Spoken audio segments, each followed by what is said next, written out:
দর্শক, রংপুরে শিক্ষক গণপতি চক্রবর্তী ও তার পরিবারের সকল সদস্যদের একযোগে হত্যাকাণ্ডের যে ঘটনাটি ঘটেছে, সেখানে পুলিশের বিভিন্ন ধরনের সন্দেহজনক কর্মকাণ্ড যেন শেষই হচ্ছে না। একদম সর্বশেষ তাদের একটি আচরণ খুবই সন্দেহজনক মনে হয়েছে যে, আলামত নষ্টের একটি প্রক্রিয়া সবার কাছে কিন্তু সেরকমই মনে হচ্ছে যে, গণপতি চক্রবর্তীর বাসার ছাদে যেখানে গণপতি চক্রবর্তীর লাশ পাওয়া গিয়েছিল, সেই জায়গায় সেখানে যে ট্যাঙ্ক ছিল, সেই ট্যাঙ্কে মোটর চালিয়ে পানি উত্তোলন করা হয় এবং সেই পানি ভেসে পুরা ছাদ ভেসে, অর্থাৎ সেখানকার সমস্ত আলামত কিন্তু নষ্ট হয়ে যায়। সেখানে যা ছিল মোটামুটি সবকিছু পানি দিয়ে কিন্তু ধুয়ে ফেলার ঘটনা ঘটেছে। সেখানে একজন অভিযুক্তের পরিবার এবং সেখানকার যেই তাদের প্রতিবেশীরা রয়েছে, তারা সকলেই বলছে যে এটি পরিকল্পিতভাবে করা হয়েছে এবং পুলিশ এর সাথে জড়িত এবং পুলিশ আলামত নষ্ট করার জন্যেই এরকমটি করেছে বলে কিন্তু তারা দাবি করছে। তো চলুন দেখা যাক যে সেখানে তার প্রতিবেশীরা কি বলছে। আমার ধরা ধরা কাট দিয়ে গেছে, আমি তাদেরকে ফোন দিয়ে কইছি ঘটনাটা কি, ওরা সব ধুয়ে ফেলাইছে। কালকে রাতের বেলাও লোক ঢুকছিল, প্রশাসন পুলিশ পুলিশ যে পুলিশদেরকে দায়িত্ব দিচ্ছে তারা ভিতরে দায়িত্ব নিবেছে। ওরা ওরা বাইরে পাহারা না দিয়ে ভিতরে ঢুকি ঢুকি কাজ করছে। কালকে রাত্রে 1:30টার দিকে লোক বেড়ে গেছে, ঢুকছে, আবার ঢুকছে, সারা রাত ওরা ওই রকম করছে।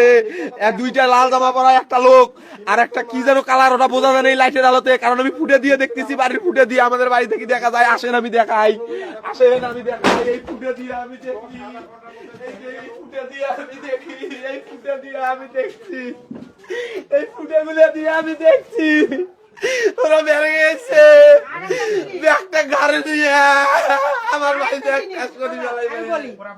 এদের বাড়িতে ঢুকিয়ে। দর্শক, দেখতে পাচ্ছেন যে একজন অভিযুক্তের ভাই তিনি কিন্তু অভিযোগ করছেন যে সে তার তার বাসা কিন্তু একদম গণপতি চক্রবর্তীর বাসার সাথে লাগোয়া এবং সে তার ওয়ালের ছিদ্র দিয়ে সে কিন্তু দেখেছে যে সেখানে কি ধরনের ঘটনা ঘটেছে এবং পানি দিয়ে পানির মাধ্যমে পানি উত্তোলনের ছুতোয় সেখানকার আলামত নষ্টের কিন্তু অভিযোগ করছে সেখানকার প্রতিবেশীরা। চলুন শোনা যাক যে তিনি কি বলছেন। 2টা পুলিশ ভাই আপনার মাইক্রোফোনটা নিচে ধরে চড়িয়ে থাই আছে না, থাই ফাঁক করছে, ফাঁক করে ঢুকছে, ঢুকিয়ে ওই মোটরের সুইচ দিছে, কারেন্ট গুলো সব অফ করে দিছে, দিয়ে কিবে কিবে করিয়ে বেড়াইছে।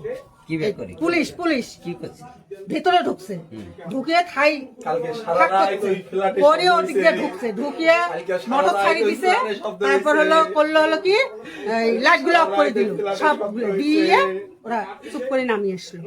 আপনারা দেখছেন? হ্যাঁ আমি দেখছি, নিজ চোখে আমি দেখছি, আমি নিজ চোখে দেখছি এদের বাড়ি ঢুকছে। মোটর সাইকেল দিয়ে ধুইছে? হ্যাঁ ধুয়ে দিতেছে।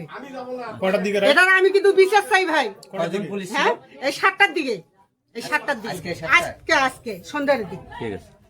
তো দর্শক, বুঝতে পারছেন যে একটি মিথ্যাকে ধামাচাপা দেওয়ার জন্য মানে পুলিশ যে নাটক সাজিয়েছে, সেই নাটকটি কিন্তু ঠিকভাবে তারা মঞ্চস্থ করতে পারছে না। বারবার বিভিন্ন ধরনের ঘটনা কিন্তু মানুষের চোখের সামনে স্পষ্ট হয়ে যাচ্ছে। এর থেকে তো ওই যে গাজীপুরের যে একজন হুজুর মুফতি মহিবুল্লাহ, তার নাটক আরো ভালো ছিল, তার স্ক্রিপ্ট আরো শক্ত ছিল। সে যে দাবি করেছিল না যে ইসকন তাকে ধরে নিয়ে গিয়েছে এবং ধরে নিয়ে তাকে বলাৎকার করেছে, এরকম একটি দাবি সে করেছিল। সেই যে নাটক, সেটি কিন্তু পরে সে ধরা পড়ে যায় এবং সে স্বীকারোক্তি দেয় যে না, আমি এটি মিথ্যা কথা বলেছিলাম, এটি আমার ভুল ছিল, সে দায় স্বীকার করে। কিন্তু বাংলাদেশের পুলিশ নির্লজ্জভাবে এখনো পর্যন্ত এই ধরনের সস্তা স্ক্রিপ্টের নাটক, এইসব নাটক আসলে তারা কোথা থেকে এই স্ক্রিপ্টগুলো লেখায় আমি আসলে জানি না। এবং সেখানকার পুলিশ অফিসার কি বলছে চলুন তার মুখ থেকে শোনা যাক। তবে স্যার স্থানটা যেহেতু স্যার ক্রাইম সিন, সেই হিসাবে কে পানি ছাড়লো কিভাবে ছাড়লো এটা জানতেও এতক্ষণ সময় লাগছে স্যার। এটা একটা প্রশ্ন থাকে না স্যার, হুট করে সময় কোথায় লাগলো, পানি ছেড়েই দিল কে বা কেন বা? আমি তো বলছি যে এখানে আমাদের যে দায়িত্বরত পুলিশ সদস্য ছিল, তারাই তো এই যে লাইট জ্বালাইতে গিয়ে এটা হচ্ছে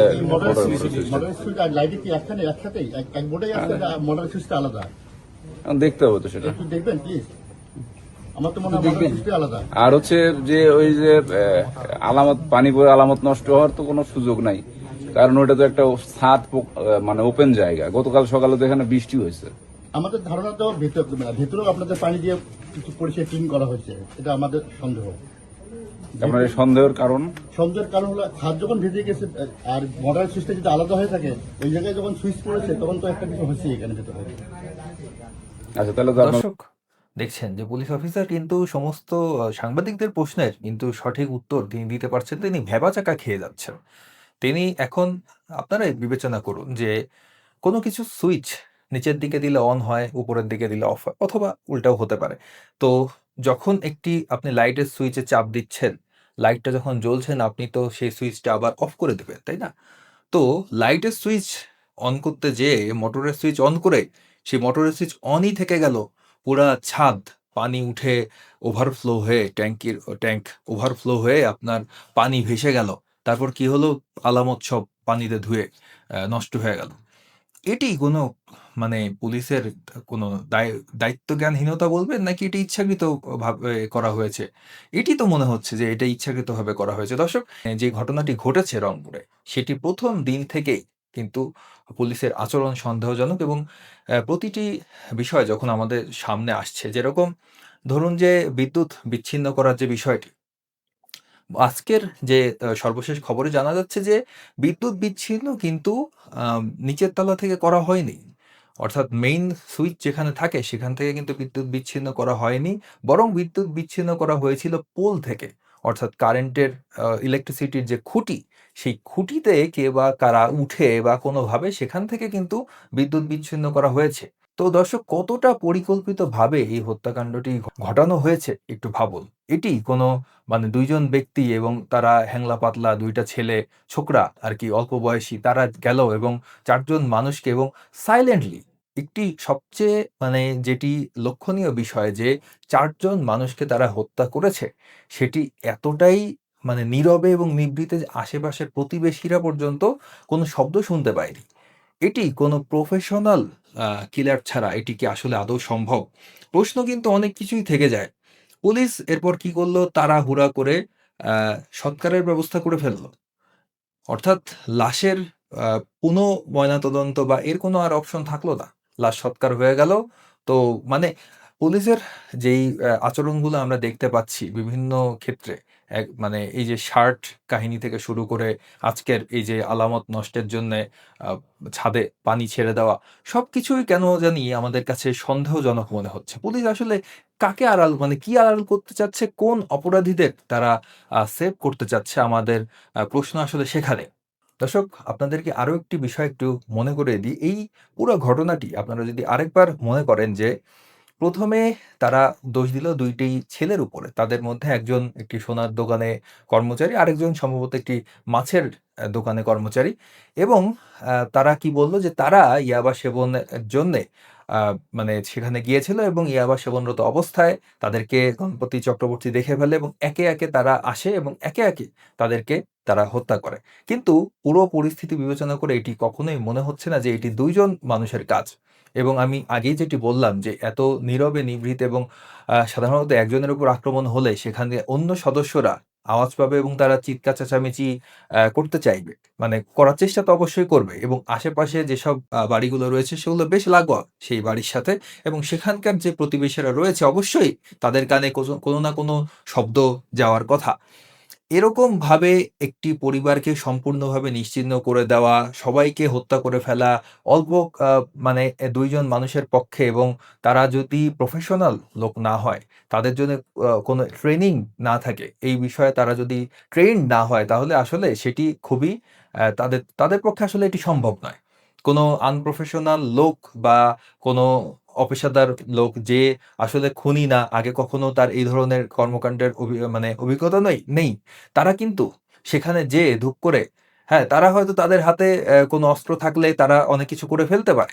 কিন্তু ৪ জন মানুষকে পরপর একইভাবে হত্যা করা এবং কোনো অস্ত্র ছাড়া, সেটি আপনারা লক্ষ্য করুন, কোনো অস্ত্র ছাড়া শুধুমাত্র গামছা ব্যবহার করে তাদেরকে হত্যা করা হয়েছে তাদের ফ্ল্যাটে ঢুকে, এবং তারা কোনো শব্দ করার সুযোগ পায়নি।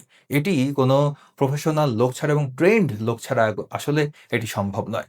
তো এখানে সন্দেহ থেকে যায় যে তারা আসলে কোনো কমান্ডো ট্রেনিং মানে তাদের ছিল কিনা? কমান্ডো ট্রেনিং তাদের মানে যাদের কমান্ডো ট্রেনিং থাকে, তারা কিন্তু আ এই ধরনের কর্মকাণ্ডে তারা তাদেরকে ট্রেন করা হয় যে তারা কিভাবে মাত্র ২ আঙ্গুল ব্যবহার করে কাউকে ঘায়েল করে ফেলবে, অথবা তারা কিভাবে খুব সাইলেন্টলি কোনো মানে অপোনেন্ট যে তাকে কোনো শব্দ করার সুযোগ না দিয়ে কিভাবে তাকে ঘায়েল করে ফেলবে। এই ধরনের ট্রেনিং কিন্তু মিলিটারি বা কমান্ডো অফিসারদের এ ধরনের ট্রেনিং কিন্তু দেওয়া হয়। তো এক্ষেত্রে সন্দেহের ঊর্ধ্বে আসলে কেউ নয়। আমি সেটি আপনাদের বলার চেষ্টা করছি, এবং আরেকটি বিষয় আপনাদেরকে মনে করিয়ে দিয়ে, লাশের মুখগুলা যে পোড়া ছিল সেটি কিন্তু তাদের আত্মীয়রা, গণপতি চক্রবর্তী ও তার পরিবারের যে আত্মীয়রা লাশ যারা রিসিভ করেছে, তারাও কিন্তু এই বিষয়টা নিশ্চিত করেছে যে তাদের মুখ পোড়ানো ছিল এবং সেটি কোনো স্বাভাবিক পোড়ানো নয়।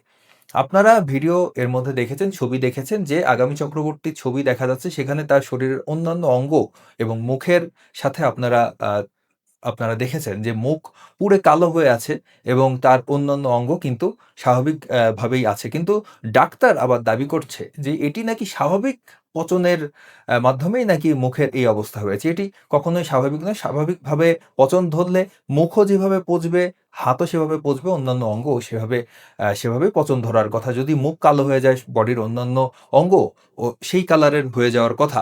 তো এটি কিন্তু একটি অসামঞ্জস্যতা রয়ে গিয়েছে এবং সেটি আমরা লক্ষ্য করেছি। এই যে আপনারা প্যাটার্নটি দেখতে পাচ্ছেন, লাশের মুখ পুড়িয়ে দেওয়ার বিষয়টি এবং রেপের বিষয়টি উঠে এসেছে যে আগামী চক্রবর্তীকে ধারণা করা হচ্ছে যে তাকে মৃত্যুর পূর্বে ধর্ষণ করা হয়েছে। এই সমস্ত আলামত কি জঙ্গি সদস্য মানে জঙ্গি হামলার ইঙ্গিত দেয় না?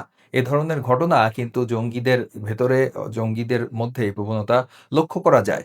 এখন আপনারা বলতে পারবেন যে জঙ্গিদের ভেতর কি কমান্ডো ট্রেনিং কিভাবে আসবে? হ্যাঁ, দর্শক, এটি সম্ভব। জঙ্গি যে শুধু মাদ্রাসায় থাকে এরকমটি কোনো বিষয় নয়। আপনারা জানেন দর্শক যে জঙ্গিরা সমস্ত জায়গায় কিন্তু আছে। বিভিন্ন সেক্টরে তারা কাজ করে। তাদেরকে সেভাবে কিন্তু ফাইন্ড আউট করা যায় না। আপনারা জানেন যে কয়েকদিন আগে বিমান বাহিনী থেকে কিছু কর্মকর্তাকে অ্যা অপসারণ করা হয়েছে। তাদের বিরুদ্ধে অভিযোগ ছিল টিটিপি অর্থাৎ তেহরিকে তালেবান পাকিস্তানের সাথে তাদের সম্পৃক্ততা পাওয়া গিয়েছে এবং এর পূর্বেও সেনাবাহিনীর বিভিন্ন কর্মকর্তা জঙ্গিবাদের সাথে সংশ্লিষ্টতার কিন্তু অভিযোগ কিন্তু পাওয়া গিয়েছিল। তো দর্শক, বিভিন্ন বাহিনীর ভিতরে ক আ মানে কমান্ডো ট্রেনিং প্রাপ্ত যে জঙ্গি থাকবে না, এর কিন্তু কোনো গ্যারান্টি নেই। হতে পারে তারা বহিষ্কৃত, হতে পারে যে তারা বাংলাদেশের সেনাবাহিনী বা বাংলাদেশের কোনো বাহিনীর সাথে কানেক্টেড নয়। হয়তো তারা অন্য কোনো দেশের বাহিনী হতে পারে। পাকিস্তান সেনাবাহিনী থেকে ট্রেনিং প্রাপ্ত বা মায়ানমার সেনাবাহিনী থেকে ট্রেনিং প্রাপ্ত হতে পারে। আমি সন্দেহের কথা বলছি যে কোনো সন্দেহ মানে কোনো কিছুই আসলে সন্দেহের ঊর্ধ্বে নয়। কোনো কিছুকেই এখন হেলাফেলা করা যাবে না। তো অনেক সময় ক্রিমিনাল এমন কেউ হতে পারে যাদেরকে কেউ সন্দেহের দৃষ্টিতে দেখেই না। এমন কেউ কিন্তু মানে ক্রাইম করে ফেলতে পারে। দর্শক, আপনাদের মনে আছে কিছুদিন আগে ফাতাহ কমব্যাট সিস্টেম নামে একটি গ্রুপকে পুলিশ গ্রেফতার করে। তারা কি ধরনের প্রশিক্ষণ নিচ্ছিল? যে তারা নিজেদের আত্মরক্ষার কথা বলে তারা মার্শাল আর্টের প্রশিক্ষণ নিচ্ছিল। তো এদের উদ্দেশ্য পরিষ্কার। তারা এই ধরনের কর্মকাণ্ড করার জন্যেই খালি হাতে কিভাবে তারা মানে জিহাদ করতে পারবে, এর প্রশিক্ষণই কিন্তু তারা নিচ্ছিল। তাদের একটি অংশকে পুলিশ অবশ্য গ্রেফতার করেছে। কিন্তু এর মানে এই নয় যে তারা বাংলাদেশ থেকে নেই হয়ে গিয়েছে। তাদেরই অনেক শাখা-প্রশাখা একটি তো ভাইরাল হয়েছে বলে আমাদের সামনে এসেছে। কিন্তু এরকম অসংখ্য ফাতা কমব্যাট সিস্টেম হয়তো বাংলাদেশে ব্যাঙের ছাতার মতো গজিয়ে আছে। আমাদের পাশেই রয়েছে। আমরা হয়তো টের পাচ্ছি না। তো দর্শক, এরা কিন্তু আহ গত কয়েক বছরে অনেক বৃদ্ধি পেয়েছে এদের সংখ্যা। এদেরকে হেলাফেলা করার কোনো বিষয় না এবং সমস্ত ঘটনা যদি আপনি একটু ডিপলি এনালাইসিস করেন তাহলেই বুঝতে পারবেন যে এটি আসলে এরকম ২ টা ছেলে, খুব হ্যাংলা পাতলা ২ জন ছেলে, তারা অল্প বয়সী ছেলে, তারা কোনো পরিকল্পনা করেনি। জাস্ট মাদক সেবনের উদ্দেশ্যে বাড়ির ছাদে উঠেছে এবং তারা ২ জন যেয়ে সবাইকে একসাথে হত্যা করে ফেলেছে। এটি আসলে কখনো সম্ভব নয়। তাদের কাছে রাসায়নিক কিভাবে গেল বা তারা বিদ্যুৎ সংযোগ কেন বিচ্ছিন্ন করে সেখানে উঠলো, এসবের উত্তর কখনোই পুলিশ দিতে পারবে না। পুলিশ যেটা বলেছিল যে তারা ভয় পেয়ে নিচে এসে বিদ্যুৎ সংযোগ বিচ্ছিন্ন করেছে। সিসিটিভি ক্যামেরা আছে, সেরকমটি সন্দেহ করে মুগ্ধ অথবা সিদ্ধার্থ কেউ একজন এসে হয়তো বিদ্যুৎ সংযোগ বিচ্ছিন্ন করেছে। সেটিও কিন্তু এখন ভুল প্রমাণিত হলো। কারণ এটা খুবই স্পষ্ট যে সেখানকার একজন ইলেকট্রিশিয়ান, তিনি দক্ষ ইলেকট্রিশিয়ান, তিনিই বলেছেন যে বিদ্যুৎ সংযোগ বাসার ভেতর থেকে করা হয়নি, বরং বিদ্যুৎ সংযোগ কাটা হয়েছিল সেই পোলের উপর থেকে। তো পোলে অর্থাৎ বৈদ্যুতিক খুঁটিতে কেউ না কেউ উঠেছিল। অর্থাৎ তারা কিন্তু অনেক পূর্ব পরিকল্পনা করে মেটিকুলাসলি প্ল্যান করেই এটি ঘটিয়েছে এবং পোলে কিন্তু সাধারণত আমরা কিন্তু উঠতে পারবো না। তো তাদের আমি যেটা বলেছি যে কমান্ডো ট্রেনিং না থাকলে কেউ এ ধরনের কাজ করা তার জন্যে খুবই কষ্টকর। দর্শক ২১ আগস্ট গ্রেনেড হামলার কথা আপনাদের মনে আছে এবং তারপরে কিন্তু এরকম একটি ঘটনা ঘটেছিল। পানি দিয়ে পুরা যেখানে ক্রাইম সিন ছিল সেটি একদম ধুয়ে মুছে পরিষ্কার করে ফেলা হয়েছিল। দর্শক আপনারা জানেন যে কিছুদিন আগে জাতিসংঘ একটি প্রতিবেদন প্রকাশ করেছে বাংলাদেশে আল কায়েদা কিন্তু নতুন করে ঘাঁটি করার চেষ্টা করছে। আল কায়েদা অ্যাফিলিয়েটেড বাংলাদেশে অনেকগুলা জঙ্গি সংগঠনের অস্তিত্ব আগেও ছিল, এখনো আছে। কিন্তু নতুন করে আল কায়েদা কিন্তু আবার মাথাচাড়া দিয়ে উঠার চেষ্টা করছে। তো দর্শক বুঝতেই পারছেন যে বাংলাদেশে জঙ্গিবাদের লেভেল এখন কোথায় গিয়েছে এবং এই ঘটনাটিকে বিভিন্ন খাতে প্রবাহিত করার চেষ্টা অনেকেই করবে। যারা এই ঘটনার মূল পেছনে যারা রয়েছে তাদেরকে আড়াল করার চেষ্টা করছে, তারা এই ঘটনাটিকে বিভিন্নভাবে বিভিন্ন রঙে রাঙানোর চেষ্টা করবে। কিন্তু আমাদের মনে রাখতে হবে যে সন্দেহের ঊর্ধ্বে কেউ নয় এবং এই যে জঙ্গিবাদের বিষয়গুলো এই ভিডিওর মধ্যে আলোচনা করলাম, এটি কিন্তু একটি সম্ভাব্য ঘটনা হতে পারে। দর্শক আপনাদের মনে আছে যে বেশ কয়েক বছর আগে সেই সময় বিএনপি সরকার ক্ষমতায় ছিল। একই সাথে ৬৩টি জেলায় জঙ্গি হামলার ঘটনা কিন্তু ঘটেছিল। তো জঙ্গিদের কাজ হচ্ছে আতঙ্ক সৃষ্টি করা, যে এই যে একটি ঘটনা, এটি যদি জঙ্গি হামলা হয়ে থাকে, অনেকে যেটি ধারণা করছে এটি একটি জঙ্গি হামলা। তো এর মাধ্যমে তারা কিন্তু আতঙ্ক সৃষ্টি কিন্তু তারা করতে পেরেছে এবং বাংলাদেশের সংখ্যালঘু সম্প্রদায় কিন্তু আমি অনেকের সাথেই কথা বলেছি, তারা কিন্তু বেশ আতঙ্কের মধ্যে আছে যে আসলে ঘরে ঢুকে ৪ জন মানুষকে, জলজ্যান্ত মানুষকে এইভাবে হত্যা আসলে কেউই মেনে নিতে পারছে না। দর্শক আপনাদের মনে আছে রংপুরে কয়েক বছর আগের ঘটনা, একজন জাপানি নাগরিককে কিন্তু হত্যা করা হয়েছিল। সেই সময়ও কিন্তু এটিকে ভিন্ন খাতে প্রবাহের চেষ্টা করা হয়। পরবর্তীতে জেএমবির ৫ জনকে কিন্তু আদালত দোষী সাব্যস্ত করে। দর্শক রংপুর এরিয়ায় কিন্তু এর আগেও জঙ্গি হামলার ঘটনা ঘটেছে। তো এটি কি কোনো জঙ্গি হামলা কিনা আমরা এর উত্তর চাই এবং সরকার এবং প্রশাসন এর বিরুদ্ধে কি অ্যাকশন নিচ্ছে আমরা সেটি আমাদের দেখার বিষয় এবং সরকার জঙ্গি দমনে কতটুক মানে সোচ্চার সেটি অবশ্যই আমাদের দেখার বিষয়। এই ঘটনাটি যদি জঙ্গি হামলা হয়ে থাকে, সরকার প্রকাশ্যে বলুক যে হ্যাঁ, এটি একটি জঙ্গি হামলা এবং জঙ্গি হামলা একটি ঘটনা ঘটেছে, তারা নিরপেক্ষ সুষ্ঠু তদন্ত করবে, সেটি বলুক। কিন্তু এই ঘটনাটিকে নাটক করা, বিভিন্নভাবে এটিকে আড়াল করার চেষ্টা করা, অপরাধীদেরকে হাইড করার চেষ্টা করা, যেই প্রবণতাটা লক্ষ্য করা যাচ্ছে, এটি আসলেই খুবই দুঃখজনক। দর্শক ভিডিওটি কেমন লাগলো জানাবেন। ভিডিওটি ভালো লাগলে লাইক করুন, কমেন্ট করুন, শেয়ার করুন, চ্যানেলটিকে সাবস্ক্রাইব করুন। সকলকে ধন্যবাদ।